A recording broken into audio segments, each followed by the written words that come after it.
Thank you so much for tuning back into another segment here on GEMS podcast. You already know me, Miss Genesis Amaris Kemp, the host and founder. And with me today in the hot seat is Teri Wellbrock. And here's a bit about Teri. Teri Wellbrock is a trauma warrior, having survived and thrived after learning to cope with her C-PTSD symptoms and 25 years of severe panic attacks by utilizing EMDR therapy, personal research, and learned coping skills, along with a foundation of faith and positivity. She is currently writing a book, Unicorn Shadows, From Trauma to Triumph, a healing guide about her multiple traumas with the intent to help others reach their own joyous and peaceful existence via her story of hope. She also speaks publicly about her triumph over trauma, including recent guest appearances on Healing from Grief and Loss online summit and Avlala's University Overcoming PTSD online event. Teri is a mom to three beautiful children, ages 28, 26, and 15. Graduated magna cum laude from University of Cincinnati with a bachelor's degree in psychology and has written a children's book, The Doodle with the Noodle, with her daughter about their therapy dog, Sammie the Labradoodle. She has created the Sammie's Bundles of Hope project, bags filled with trinkets of hope donated to children with trauma history. There's also some other incredible things that Teri has done, but you will definitely find out in this segment. So without further ado, please welcome Teri Wellbrock to GEMS Podcast. Oh my gosh, thank you so much for having me on. And I should probably shorten that bio. It's so long. But I just feel so honored to be here. I've had you on my show recently. And yes, it's a joy to be here. So thank you. Thank you, Teri. And before we dive into our topic, which is trauma recovery and ACEs, adverse childhood experiences, I want to connect with you on a personal level, and so does the audience. So there are two options here. We could play a rapid fire 10-question game or break the ice up front. Which would you like to do? Oh, let's do the rapid fire 10 question. I love it. Okay, well, here we go, y'all. We're playing rapid fire with Teri and Genesis. Question number 1, favorite food? Oh, crab legs. Question number 2, dream car? Dream car, a Tesla. Question number 3, if you could go anywhere in the world, money was no option. And here's the kicker. You just found out they're no longer flying back to your home base. Oh, see, oh, wow. I instantly said Australia. 4, coffee or tea? Oh, tea. 5, if you could go back in time and give your younger self a piece of advice, what would it be? You've got this, kid. 6, if you could recreate any significant moment in your life, what would it be? If I could, I missed the first part of that. I'm so sorry. If you could recreate any significant moment in your life, what would it be? Oh my gosh. I would be much more patient with my first two children. 7, you're on a deserted island. Your funds are limited and there's a gift shop, but they're only allowing you to buy one item. Here are your choices: 2 bananas and a mango, your favorite TV, your favorite t-shirt, and the last item is your favorite CD. What are you buying? Oh, I love music, but I could sing to myself. So I would go with the food. 2 bananas and a mango. There we go. Yes. Hey, if you could be a fly on the wall and eavesdrop on any conversation, past or present, whose conversation are you eavesdropping in? Oh my gosh. I would love to be there with Jesus and Mary Magdalene are having a conversation. Amazing. 9, if you could have any superpower, what would it be? It's so terrible, but invisibility. Oh man. And 10, our pass or play question. If you play, I ask one last question. If you pass, our roles are reversed for this question, and you ask me a question. So, do you want to pass or play? Oh my gosh. Well, I'd have to think of a really awesome question to ask you. I'll have to play. Okay, we're playing, y'all. So, if there was one piece of advice that you could give to a up and coming business owner, what would it be? Don't be afraid to ask. The worst that somebody can say is no, and it's okay. Amazing. And thank you for playing rapid fire with Genesis. That was so fun and awesome. Thanks. My pleasure. Now we're going to segue into our topic, ACEs and trauma recovery. But one thing that I always like to do is lay the foundation so the audience could truly connect with the subject matter. So share with us what exactly is ACEs and how does understanding ACEs help with trauma recovery? And then, of course, people are going to say, well, Teri, why are you talking about trauma recovery? What's your trauma? So we definitely need to weave that into. Absolutely. Absolutely. So ACEs, adverse childhood experiences. There was a study done in the 80s, and you can find it on the CDC website, as a matter of fact. But what they had looked at, the study was actually started as looking at a weight, like, oh my gosh, yes, people who were obese. And so it's an obesity study. And what they discovered throughout the study was that many of those who went through the weight loss program and lost weight gained weight back, what they had lost, and then some. And throughout the study, they touched upon and noticed that so many of these people had trauma in their childhood. And so it really kind of shifted, and they started to look at the results of 10 particular questions. And it was things such as, did you have neglect? Were parents divorced? Did you have any physical abuse, sexual abuse, emotional abuse?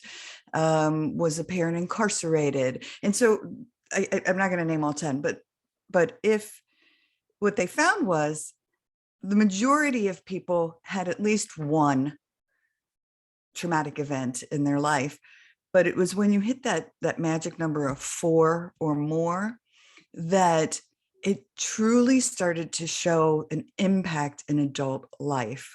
And so chances for suicide increased dramatically, chances for heart disease, diabetes, so physical as well as mental health. And it was just, so they started to make this connection that what happens in childhood and a trauma level has huge implications for adult life, unless, and this is the important key, resilience factors come into play. So then if you look at your resilience score, did you have somebody who believed in you? Did you have someone that loved you and encouraged you? Did you feel valued? Did you have a voice? So there's these resilient parts. So that's why the hashtag one caring adult, whether it's a teacher, a coach, a grandparent, someone in that child's life who may not know what's happening behind closed doors to this child, but they are encouraging this child and believing in this child and loving this child. And that has a huge, huge impact. And the only reason I bring that up for a lot of reasons. People used to say to me when they would hear my trauma story, oh my gosh, Teri, how did you survive all that? You radiate joy. You're always smiling. How did you do it? And I used to say, I don't know, like grace of God. I don't know how I did it. Well, then once I understood the science, because ACEs, it really is ACEs science, the science of adverse childhood experiences and resilience, I realized, oh, I had my grandma Kitty. Oh, I had my best friend's parents. I would escape to their house often, and they were just such loving, gentle presence in my life. I had a teacher. I had a soccer coach. So I had these people in my life who helped me feel loved and valued and encouraged and believe in myself. So I'm going to segue backwards for just a second to my story. Hold on one second. Let me chime in, Teri. And you mentioned a big component right there. You had people in your life that allowed you to be a sounding board where you could segue. And I think that's key in going through the trauma recovery process, because if someone feels like they don't have a safe person to talk to or something to segue, then what happens to those emotions? They stay bottled up. And before you know it, whenever it's bottled up, they start to repress those emotions where they're trying to, forget what's happened. And whenever you try to repress and forget what's happened, you don't get a chance to heal until something happens in your life that's triggering. And then you pop and have that explosion because you never really dealt with what was going on internally, because maybe you felt ashamed, you felt guilt, you felt like, okay, who's going to believe me if you went through something traumatic as domestic violence, sexual abuse, or whatever the case may be. So I definitely wanted to highlight that. So now back to you, Teri. Yes, no, and I'm so glad you shine a light on that, because it's so very true. And that's what happened with me was I I didn't talk about any of it, any of the trauma that was going on in my life until I was in my late 30s, early 40s. And but what was happening for 25 years, I experienced these severe panic attacks. And I like to look at it as I had the stored negative energy in my body and it didn't know how to get out. I hadn't processed the trauma. Part of adverse childhood experiences is children are not armed with the coping skills, the capability to properly and healthily process trauma. And so it gets stored. It affects our brains. It affects our bodies. We have body memories. And once I was able to hit EMDR therapy, which is eye movement desensitization and reprocessing, a big mouthful. Then I was able to start going back into those traumatic events and properly processing them and releasing that stored negative energy. So I call this the ugly facts, which is my trauma history. And I'm going to bullet point it, not to minimize what happened in any way, but just to paint the picture of what I had gone through in my childhood. So when I was 4 years old, an intoxicated parent attempted to drown me and my 1-year-old sister in a bathtub. When I was 5, I was sexually molested for the first time by a 16-year-old neighbor alongside my 5-year-old best friend. When I was 9, I was sexually molested by a 19-year-old neighbor when my mom sent me for a can of soup. When I was 10, I was repeatedly molested by my choir director. And during those first 10 years of my life, my dad was physically abusive until he sought counseling and sat me on his lap and said, "I've been hitting you out of anger and I never should have hit you and I won't hit you again." And he didn't. My mom was an alcoholic. And so we had that going on, as well as my dad struggling with maintaining a job. So we had issues with poverty as well. When I was 14, I was sexually accosted by a religious education director where I worked in the evenings for the priests in our church. And it was in the rectory where the priests lived. When I was 16, I lost my virginity to date rape. And then later that same year, I was attacked by a gang of youth in downtown Cincinnati where I was sexually accosted. A police officer in charge of that investigation asked my parents if he could take me to dinner to celebrate the convictions. And of course, my parents were like, "Oh, he's a police officer, yes." However, he did not take me to dinner. He took me back to his apartment where he attempted to rape me. When I was 21, I was involved in a bank robbery where a gun was held to my head and my coworker was stabbed 3 times with a hunting knife. They got away with $90,000. I moved to our main office, and 3 months later, those same perpetrators would return to our main office where I had just moved. And this time, the man who had held the gun to my head would pull the trigger and murder my coworker, Marcia Berger. My 19-year-old sister had just asked to go on break, and the girl that was murdered was the one that took her place on the teller line. I ran from the back of the bank and came face to face with an armed assailant who pointed his Luger at me, but the gun misfired and my life was yet again spared. So that was my first 22 years of life. It was chaos and crazy. And again, people say, "Oh my gosh, how did you live through all that and come out smiling. So, but again, I had to go back into that darkness through therapy and healing work in order to process it and then get to this place of light. Oh my gosh, as you were talking, like my facial reactions, I was like, oh my God, it sounded like a movie that I was Right? just watching, because I'm like, oh my gosh. But then one thing that I kept coming in my thoughts was she had a hedge of protection over her. God was with her every step of the way, even though she went through the pain and the trauma. And some people listening may say, well, Teri, why do you believe in God if he allowed all these things to happen to you? Like, why didn't you just turn your back on it? But then I could hear as you were talking, you obviously had grace and you had forgiveness, but the forgiveness didn't come easily. It came over time as you went through the process part with therapy and the other components that you use to kind of unpack what happened to you, understand the root of it, and then build and grow from it. And then now you could take those experiences and help other young women, even young men, because men can very well be victims of these same things. But to have certain things happen over and over and over, it can easily cause you to sink into a depression or just give up on life. Or you may feel like you just want to take your own life because you're like, why is this happening to me? But I tell people it's always good to flip the script, and instead of saying, why is it happening to me? Why is it happening for me? Like, what is the purpose that is going to be unveiled after I go through this hell of a ride?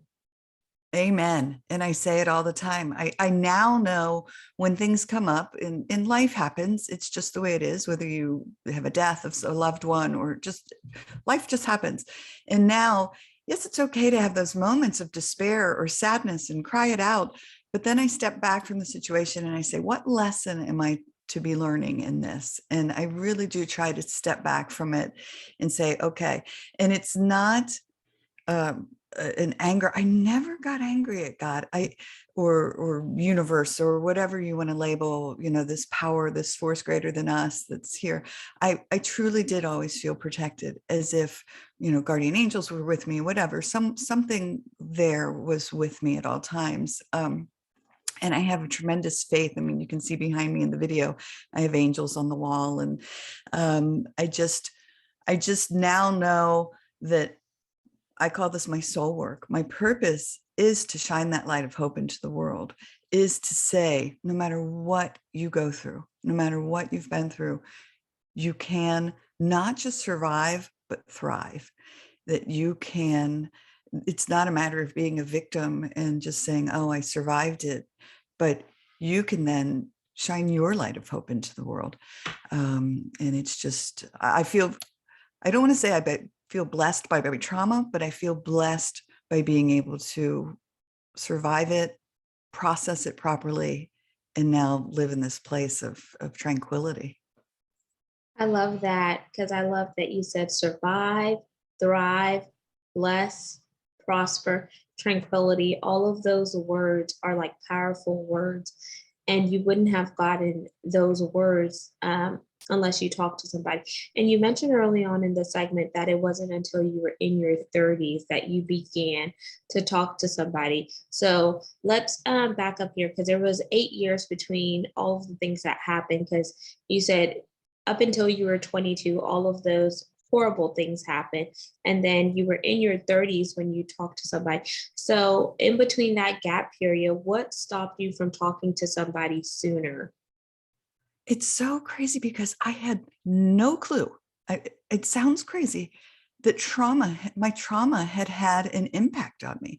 I was having these severe panic attacks arise, and I had gone back to school to get my degree in psychology. So I was working full time, going to school at night, had 2 babies in between. And so just the craziness of, oh, I have a baby, a toddler, school at night, work during the day. And so, but I would wake up with these panic attacks, and I would just randomly have one driving or at the grocery store. And I just never correlated at the time, because trauma recovery just wasn't on the radar back in the 90s when all of this was going on.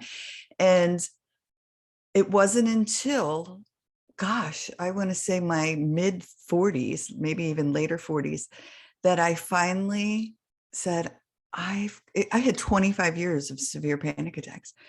And I finally said, I think I need to go to therapy about this. And it was, I just went to a talk therapist who was wonderful, because a few sessions in, she said, Teri, have you ever thought about EMDR therapy? And I was like, what the heck is EMDR?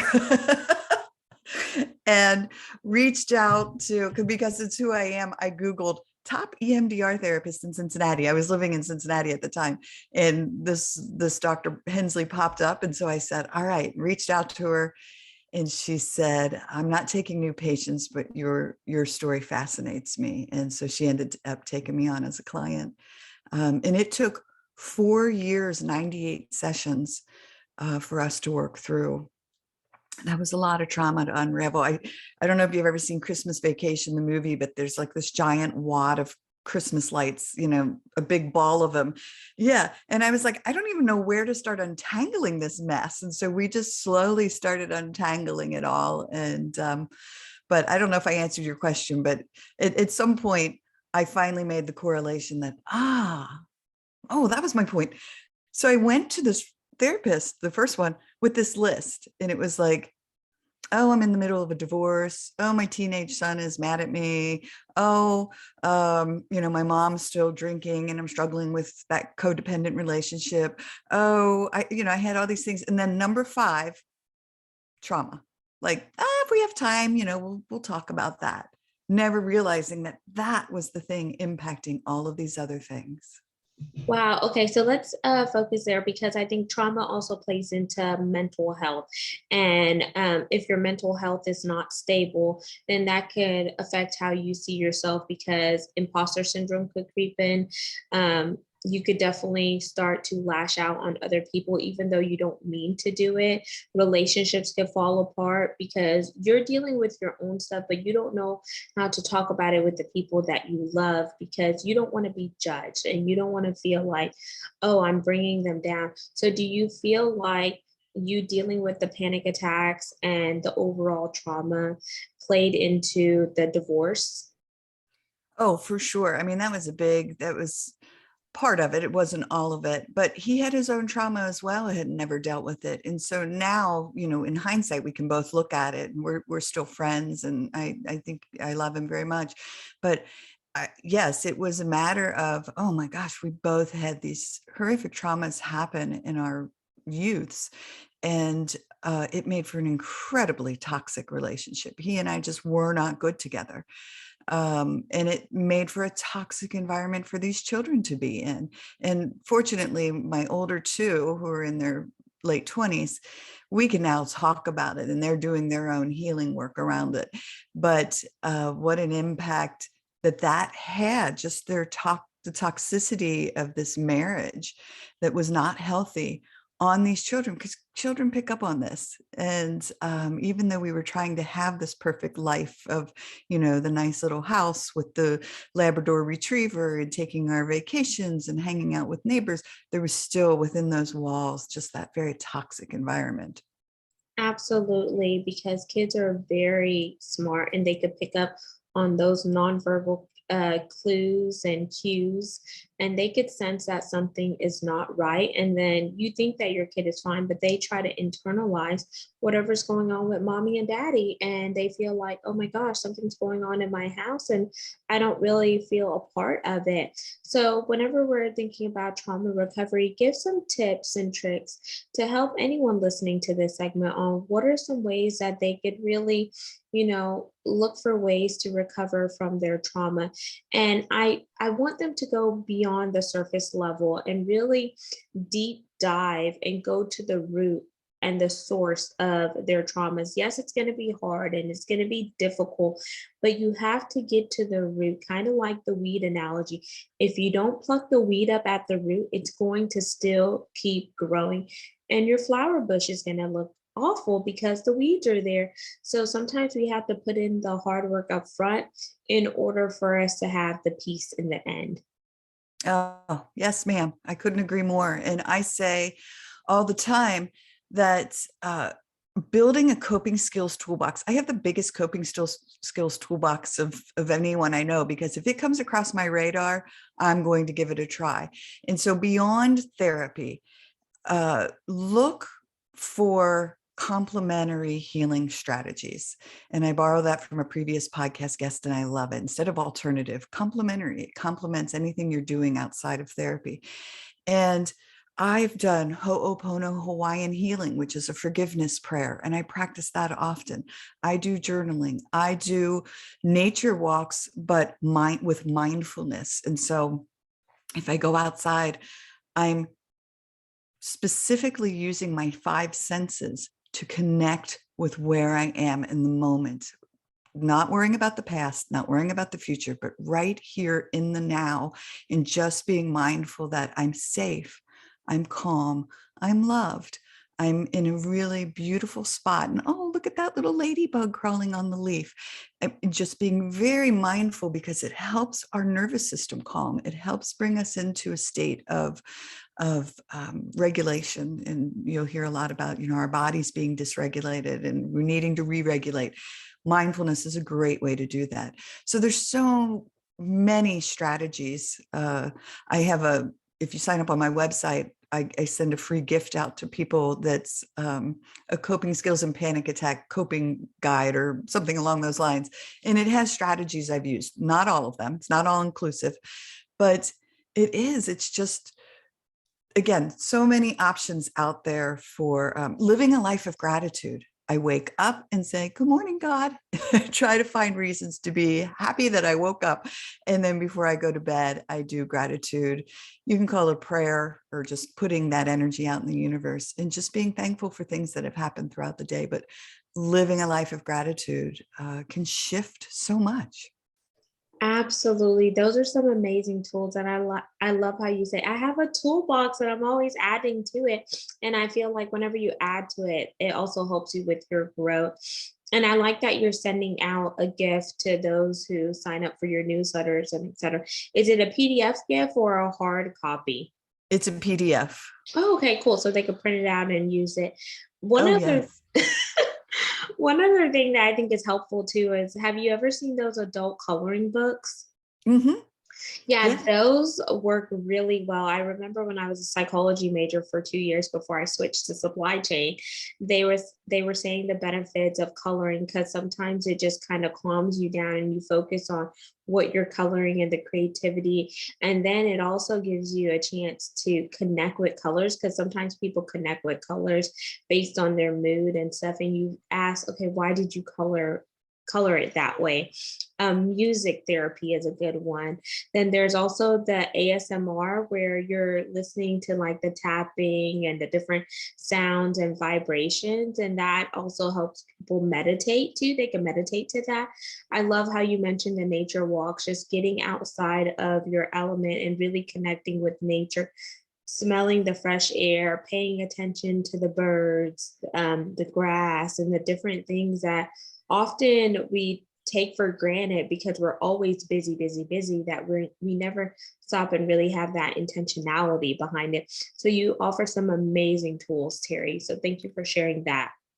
Thank you. Well, and I agree with you. I do all those things. The music, when I fly, I color in my coloring book. Yeah, I love it. I love to color. I'm a big kid now. Yes. And I just have to throw this out there. I think at Target, but there's this like 120 pack of gel pens, and it's like every color of the rainbow and beyond. And some are like neon and some are glitter. And I'll bring that with me. And so I just have this rainbow collection of colors, and it's wonderful to have all these choices to color in. So yeah. I love that. Now let's jump into our call to action part of the segment, Teri. When our listeners and viewers hear this segment that you and I did, what do you want to challenge them to do? Where do you want them to connect with you? Or give them a quote or something that is going to inspire and motivate them. But the most important thing is to challenge them to really do the inner work so they can have a great outer experience. Yes, I love that. And this is such a great part of your show, and thank you for including it. So my call to action for folks is, and I've suddenly got the hiccups, so I'm sorry. Hold on one second. My call to action would be that start building that coping skills toolbox. And if you've already started building one, find something fun and new and different to add to it. And again, if it's Ho'oponopono Hawaiian healing, if it's tapping, if it's that emotional freedom technique, you can find it on YouTube. There's free videos. And find a really great, practitioner that knows what they're doing. But again, start journaling. And if you don't like to write, do video journal, do a audio journal, just something that helps you continue to heal and blossom. I love that. And Teri, please plug your website and where you primarily hang out on social media. Oh, for sure. Thanks so much. So my website is teriwellbrock.com, and it's TERI, just one R, WELL, the letter B, and then ROCK. And people can connect to me. I also have two, online courses, and those are at academy.teriwellbrock.com. And then the Facebook page is the Healing Place Podcast. So you can find us there. And I put out inspirational quotes as well as links to all of the shows. And so that's where you can find me. And there you have it, listeners and viewers of GEMS Podcast. You just heard Teri Wellbrock. All of her contact information will be in the show notes, so definitely tap in with her, learn some coping strategies and mechanisms so you can live life optimally and on your terms. Also, dealing with trauma should not be hard as long as you face it head on, because you can get to the other side of it once you address the root cause. I challenge you to subscribe, like, and share this segment. We're on 40 plus platforms. You can see all things video on YouTube by typing in @GEMS with Genesis Amaris Kemp. And lastly, but not least, thank each one of you so much for tuning in and supporting my guests and I on a continual basis. And because of you, we are now in the top 2.5% out of 2.8 million podcasts on www.listennotes.com. So thank each one of you so much. We wouldn't have made that without you. And for those of you interested in being a sponsor to continue the mission of GEMS, which is to educate, inspire, and motivate while we have diverse, inclusive, equitable, and topics of belonging, we are looking for you. You can find more information by heading on over to genesisamariskamp.net and clicking on that podcast tab to learn more. Until next time, peace, love, and lots of blessings. Have a great one. Signing out, Teri Wellbrock and Genesis.